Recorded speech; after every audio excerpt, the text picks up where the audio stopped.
নন্দিত band তারকা আয়ুব বাচ্চুর মৃত্যুর ৬ বছর পর প্রকাশিত হলো তার নতুন গান ইনবক্স। ইনবক্সে ঝিমায় বসে বোকা শব্দের দল। বাংলাদেশ ব্যান্ড মিউজিক ডে উপলক্ষে গানটি প্রকাশ করা হয়েছে।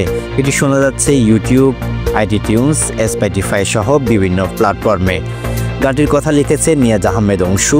তার মতে ২০১৪ সালে লেখা এই গানটি সামাজিক যোগাযোগ মাধ্যম কেন্দ্রিক সমাজের প্রভাব নিয়ে ভাবনার প্রতিফলন।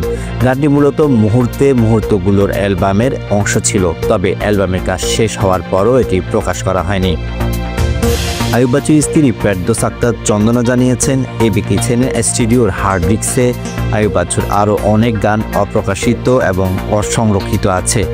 এবি ফাউন্ডেশনের উদ্যোগে এসব গান ধীরে ধীরে প্রকাশের পরিকল্পনা করা হয়েছে। ইনবক্স সেই উদ্যোগেরই প্রথম পদক্ষেপ। গানের গল্প এবং প্রকাশের প্রেক্ষাপট উল্লেখ করে গীতিকার নিয়াজ আহমেদ ফেসবুকে লিখেছেন, অনেক গান তৈরি করা হলেও শ্রোতাদের কাছে পৌঁছাতে না পারা একজন গীতিকার বা সুরকারের জন্য বিশাল মানসিক বোঝা হয়ে ওঠে। ভালো লাগছে যে বাচ্চু ভাইয়ের এই গানটি অবশেষে প্রকাশিত হলো।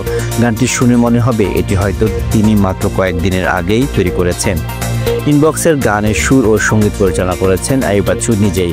ভিডিওটি নির্মাণ করেছেন তানভীর তারেক এবং এটি কোলাহল কমিউনিকেশনের ব্যানারে প্রকাশিত হয়েছে। আয়ুব বাচ্চুর অপরিণত ভক্তদের জন্য গানটি এক আবেগঘন উপহার হয়ে উঠেছেন। Twitter, Instagram